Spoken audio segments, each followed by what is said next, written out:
News India 27 नव्या पिढीचं नवं माध्यम। महायुतीचे सर्व पदाधिकारी, महायुतीचे सर्व नेते यांचंही मनापासून स्वागत आहे। संभाजीनगरला होतो त्यामुळे यायला थोडा उशीर झाला, त्याबद्दल दिलगिरी व्यक्त करतो आणि पत्रकार मित्रांना मनापासून सगळ्यांना तुम्हाला शुभेच्छा देतो की येत्या 20 तारखेला जी लोकसभेची निवडणूक होती, या लोकसभेच्या निवडणुकीमध्ये महायुतीचे उमेदवार हेमंतप्पा गोडसे यांना महायुतीने उमेदवारी दिलेली आहे आणि त्याचा प्रचार जोरात सुरू आहे। आताही मी 2-3 खाली ठेवायला लावायचा का बैठका सभा घेऊन आलो, माईक खाली ठेवायला लावायचा। यामध्ये महायुती अतिशय ताकदीने एकजुटीने काम करते। सर्व पदाधिकारी जे आहेत महायुतीचे ते मतदारसंघामध्ये आपापल्या विधानसभा मतदारसंघामध्ये काम करतायत आणि नक्की या निवडणुकीमध्ये जे काही आता एक तर पहिलं संभाजीनगर मध्ये मी असतानाच एक आनंदाची बातमी मला मिळाली की छत्रपती संभाजीनगर हे जे नाव आपण दिलं होतं ते नाव, त्या नावाच्या विरुद्ध हायकोर्टात याचिका दाखल केली होती। हायकोर्टाने याचिका फेटाळली आणि छत्रपती संभाजीनगर हे नाव त्याच्यावर शिक्कामोर्तब केलेलं आहे। धाराशिव देखील अशाच प्रकारचं नाव त्याच्यावर शिक्कामोर्तब केलेलं आहे। ही आपल्या सगळ्यांसाठी आनंदाची बाब अशासाठी की महायुतीने हे सगळं केलं होतं आणि त्यामुळे आनंदाचा निर्णय आपला झाला। गेले 2 वर्षामध्ये महायुतीने केलेलं राज्यामध्ये काम आपल्यासाठी आपण पत्रकार मित्र सगळे साक्षीदार आहात की आमचं सरकार महायुतीचं यायच्या पूर्वी 2.5 वर्षामध्ये पूर्ण कारभार बंद होता, सर्व ठप्प होतं, सगळ्या याच्यात कामात स्पीड ब्रेकर होता आणि देवेंद्रजींनी मी कामाला सुरुवात केली आणि युती म्हणून काम सुरू झालं, प्रकल्प सुरू झाले, योजना सुरू झाल्या।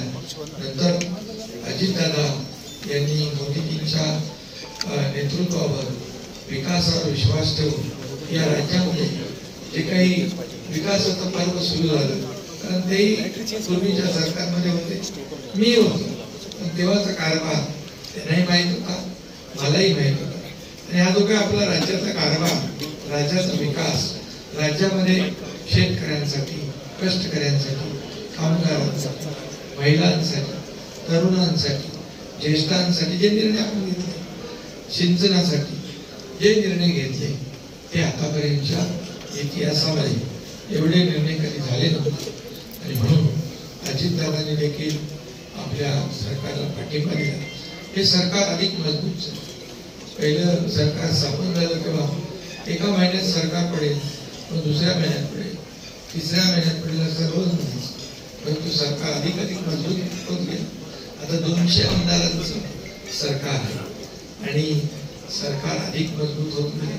त्यांना काही खरा ज्योतिषी काही सापडला नाही, त्यांना म्हणाल एक ज्योतिषी बाहेर आमच्याकडून घ्या, पण त्यांच्याकडे फक्त आरोप प्रत्यारोप शिळशाप दुसरं काही नाही आणि आपल्याकडे काम आहे आणि 10 वर्षात मोदी साहेबांनी केलेलं काम, या देशाचा केलेला विकास, या देशाला अगदी महासत्तेकडे नेण्याचा निर्धार आणि या देशाचं नाव जगामध्ये अग्रगण्य म्हणजे लोक आदराने घेऊन आले, देशाचं नाव जगात रोशन झालं। G20 सारखी आपल्याला परिषद मिळाली, त्याचं अध्यक्षपद मिळालं आणि आज भारत जेव्हा बोलतो तेव्हा देश जग ऐकतो, अशी परिस्थिती निर्माण झाली मोदीजींच्यामुळे आणि म्हणून मोदीजींना देखील आपल्याला पुन्हा प्रधानमंत्री करायचं आणि या देशामध्ये 400 पारचा आकडा गाठायचा आणि 45 पार आपल्या राज्यातून आपल्याला खासदार द्यायचे आणि त्याच्यामध्ये हेमंतप्पा गोडसे हा देखील विजय होईल असा विश्वास मी व्यक्त करतो। कारण तर सर्वजण कामाला लागले, सर्व महायुती मजबूतीने काम करते। विजयप्पा करंकर पण आज त्यांचा अख्खा सगळा तो काही कार्यकर्त्यांचा संच लोकप्रतिनिधी त्यांनी प्रवेश केलाय। मोठा प्रवेश झाला. याच्यापूर्वी बबनराव गोलपानी केला, त्याच्यापूर्वी आणखी काही लोकांनी केला आणि त्यामुळे नवीन नवीन सगळे लोक येत आहेत. महायुतीची ताकद वाढतीये आणि त्यामुळे हेमंत आप्पा गोडसे यांचा विजय पक्का आहे हे मी या खात्रीने आपल्याला सांगू इच्छितो. साधू संत स्वतःहून आले होते हेमंत आप्पा गोडसे यांना आशीर्वाद द्यायला आणि ते म्हणाले आम्ही सर्वजण तुमच्या सोबत आहोत. कारण पालघरमध्ये झालेला साधू हत्याकांड त्यांनी मला बोलून दाखवलं की जी केस जी आहे ज्या पद्धतीने चालवायला पाहिजे होती, दुर्दैवाने सरकारने त्यात लक्ष घातलं नाही, मुख्यमंत्र्यांनी लक्ष नाही घातलं. पण तुम्ही मुख्यमंत्री झाल्यानंतर त्यांना जे काही त्या केसमध्ये जे लक्ष घालायला पाहिजे ते आमचं सरकार घालते. त्यांच्या परिवाराला देखील बघा पैशाने माणसं परत येत नाही, परंतु त्यांचा परिवार उघड्यावर पडू नये हे देखील आम्ही आपल्या सरकारने त्यांच्या पाठीशी उभं राहण्याचं काम केलं. याची आठवण त्यांनी आम्हाला करून दिली आणि म्हणून त्यांनी म्हटलं की हेमंत आप्पा गोडसे नाही तर आपण राज्यातले जेवढे महायुतीचे उमेदवार आहेत त्यांना आमची साधू संतांची, वारकऱ्यांची जी काही आघाडी आहे, वारकरी संप्रदाय या सगळ्यांचा पाठिंबा, त्याचा पाठिंबा त्यांनी जाहीर केला. कुंभमेळ्याच्या बद्दल पण त्यांनी उल्लेख केला. कुंभमेळ्याची देखील बैठक झाली आहे, ती देखील बैठक आणखी देखील जी तयारी करायला सांगितली की काही कमी पडणार नाही. आणि त्याचबरोबर शांतिगिरी महाराजांचा देखील विषय निघाला. मी स्वतः त्यांच्याशी बोललेलो आहे, तर त्यांनाही सांगितलं शांतिगिरी महाराजांना तुम्ही राजकीय अधिष्ठानापेक्षा एक धार्मिक आणि आध्यात्मिक अधिष्ठान केव्हाही वरचं असतं.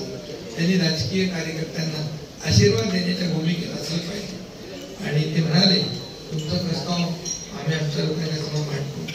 हेही लोक म्हणाले की सगळेच जण त्यांच्याशी बोलतील आणि जे काही आपलं सरकारचं धोरण आहे, आज आपण मंदिराचं जीर्णोद्धार करतो, आज पंढरपूरचा विकास आराखडा केला, तिथे मोठ्या प्रमाणावर चांगलं देवस्थान, स्वच्छता, सगळ्या सोयीसुविधा, सगळी देवस्थानं जी आहेत, प्राचीन मंदिर आहे त्यांना आपण मोठ्या प्रमाणावर विकास निधी देतो.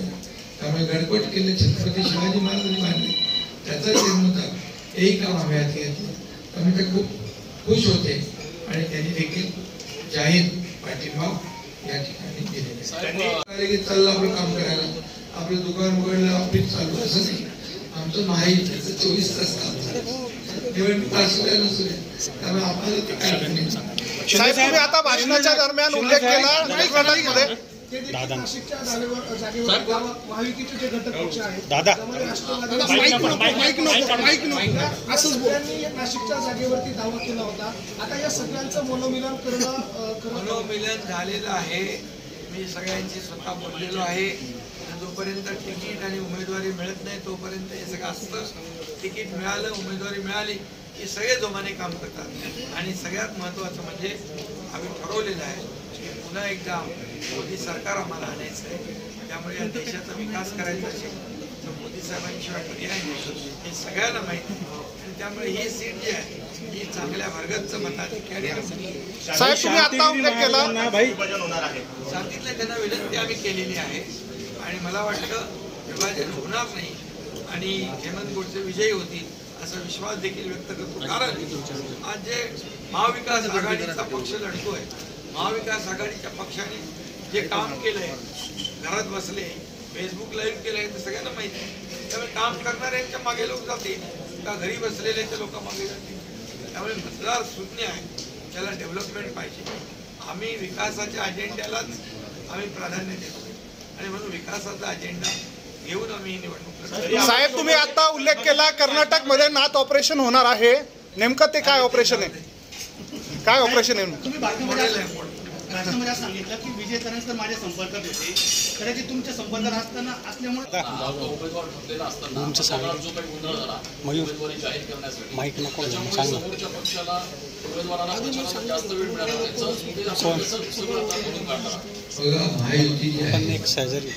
महायुतीची ताकद आणि कार्यकर्त्यांचा संच पाहिला तर मला वाटतं कमी चेंडूमध्ये जास्ती रन काढण्याचा अनुभव आम्हाला आहे.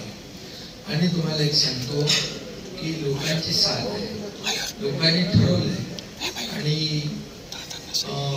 जे काही मंजूर झालं, कधी कधी काही गोष्टी होतात, राजकीय समीकरण असतात, परंतु आता हेमंत जे आहेत हे लोकांना भेटत होते, ते परिचित आहे, त्यांचे परिचय करून देण्याची आवश्यकता नाही. 2दा खासदार राहिले, त्यामुळे त्याच्यामध्ये येणार नाही. कारण ऑलरेडी हेमंत अप्पा प्रत्येकाच्या घराघरात मनामध्ये पोहोचले. आणि आता माहितीमध्ये आमच्याकडे बघा शिवसेना आणि शिवसेना, भाजपा, राष्ट्रवादी, मनसे, RPI, रासप, कवाडे गट, आठवले साहेब, प्रहार, सगळे लोक आहेत. एवढी ताकद मोठी वाढलेली आहे. आणि आमची माहिती फक्त निवडणूक असल्यापासून माझ्या संपर्कात होते ते एकत्रच होतो ना आम्ही सगळे. आमच्या संपर्कात ते पहिल्यापासून होते. आणि थोडासा मी त्यांना सांगितलं होतं की त्यांचा अनुभव आहे ना, यांच्याविषयी मला जास्त